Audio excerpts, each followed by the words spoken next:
Hello everyone, I'm going to be making a tutorial on Tooth and Tail on how to play the game and basically all of the basic information you need to get started, hopefully. First of all, I'm going to start off on the main menu where you have two things I'll be talking about. I'm going to hop into the Warrens first of all, which is the place you will find all of the information on the units and structures in the game should you need it. You can see the units are split up into tiers. There's 3 of them, and then there's the defensive structures. The difference is Tier 1 units cost 60 food to build the factory or the warren, which is the term I'll be using from now on. Tier 2 units need 120 food for the warren, and Tier 3 units need 240 food for the warren. Tier 1 units cost 20 food to build, Tier 2 units cost 60 food to build, and Tier 3 units cost 120 food to build. Each warren will build up to 3 Tier 1 units, up to 2 Tier 2 units, or up to 1 Tier 3 units, apologies. And your defenses are all different, and I suggest if you're interested in these is you look through them because they each have individual stats. The other thing that's obviously important on this screen is how to actually get into a game. So you will click the versus button, and then if you want an online match, you go to custom, and now you get the lobby list. In this case, there is no matches online because alpha. And so for now, we will make a split screen lobby, which is locally you can play against bots or against someone on the same machine. I'll go with 2-player map, add a training dummy, and ready up. Now this is the army selection screen, where you can pick which units you'll be using in each battle. Tooth and Tail, you pick up to 6 units out of the available roster, and that's the only units you'll be able to use for the entire match. In this case, you can see what the AI has, but you won't be able to see what your opponents are picking in multiplayer matches. You can see what your 2v2 partner is picking if you are playing 2v2, but in this case, you can just pick units and go for it. Once both players have selected all of their units, the game will start a 5-second countdown timer and you will get into it. Now, first things first, before I touch any buttons, I want to talk about the UI, what you can see. In the bottom left corner you have the minimap, and below that there's the game timer to the bottom, in the complete bottom left corner of your screen. And then next to the minimap you also have your food counter, which I will talk about in a moment. Then in the bottom center of your screen you have the list of units you brought into this match. So these are again the only units you will be able to use for the duration of this match. And then on the right hand side you have the information on the selected unit. I say selected unit because by using the mouse wheel or the right stick on the controller you can scroll through them to select a set different units. If you're using mouse and keyboard, you can press the number keys to switch through these as well. And if you're on controller, you can also use the bumpers to scroll through them. Then the next thing I want to discuss is obviously how you move your commander around. This is done with the WASD keys, W, A, S, and D, or the right stick on your left stick, sorry, on your controller.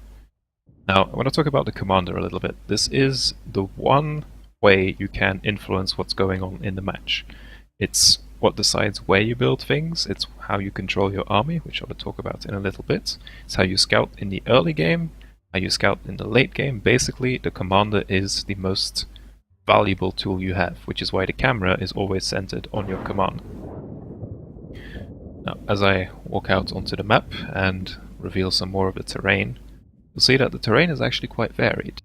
Each map is randomly generated every time you get into a game. Now I found my opponent's base, and there's a number of features that you want to know about, and I'm going to do this in tandem with looking at the minimap. So in this corner you have a decent example. If you look on the minimap, your commander is represented by a blue dot that's moving around. You can see the opponent is in the top right corner, in the right corner of the minimap, who's in red, and you are in blue on the minimap with your base, which you can see. Then forest and trees will be green on the minimap and you cannot walk through it. I will demonstrate by trying to walk through it.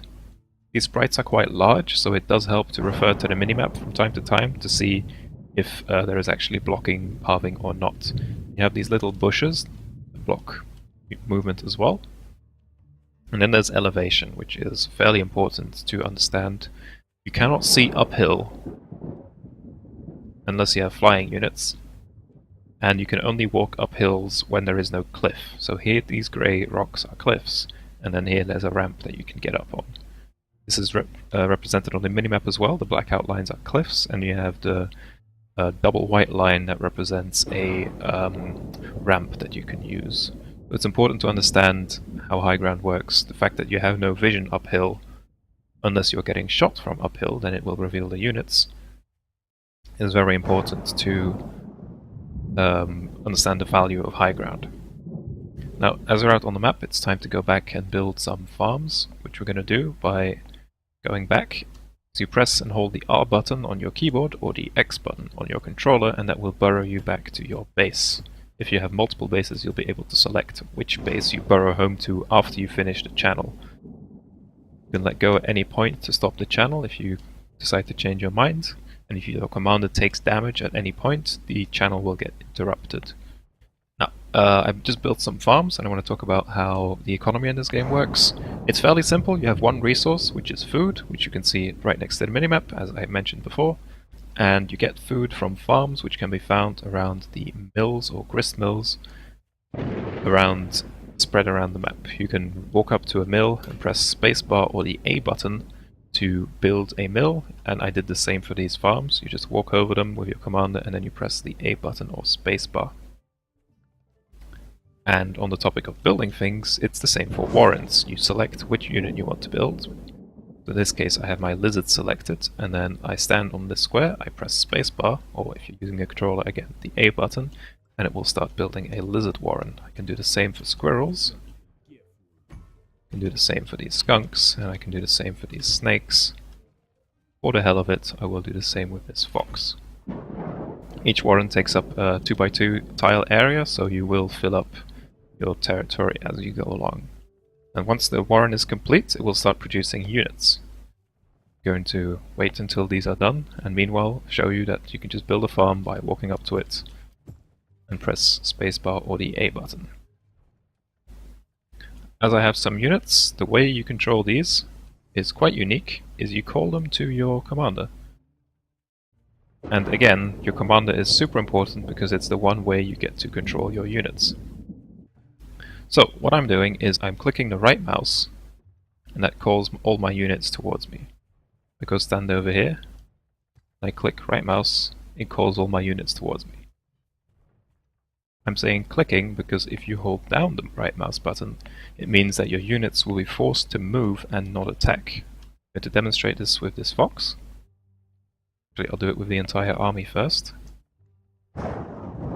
You hold down the button, I can bring my units in range of the enemy, and they're not shooting or attacking. So if you're going into a fight, make sure you're not holding down the right mouse button or the right trigger on your controller, or your units will not attack. In order for them to attack, you need to click once, and that makes your units do an attack move. They will attack the first thing that they see that's in range. Now, if you don't want to move all of your units at once, you can move one unit type on their own by left-clicking. Instead of pressing right-click, I'm now going to press left-click over here. And at the bottom of my screen, you can see that the fox is currently selected. By left-click, only the fox will move. By right-click over here, everything will move. Left-click here, and only the fox moves. If I want to move only the squirrels, I would press 2 on my keyboard or scroll over to this on my controller. Then I can left click here to move my squirrels. That's the very basics, it's this simple. But of course you only have so much time to do all of these things, and it becomes important to prioritize. Pull everything again to one spot, and again this works the same. If you hold down left, then your units will not attack and be forced to move. If you press only once, then your units will do an attack move. And that's about it. That's all the basics you need to play Tooth and Tail. Is you know how to build warrens, you know how to read the map, you know how to control your army, so get out there, play some games, and let us know how it goes. Thank you very much.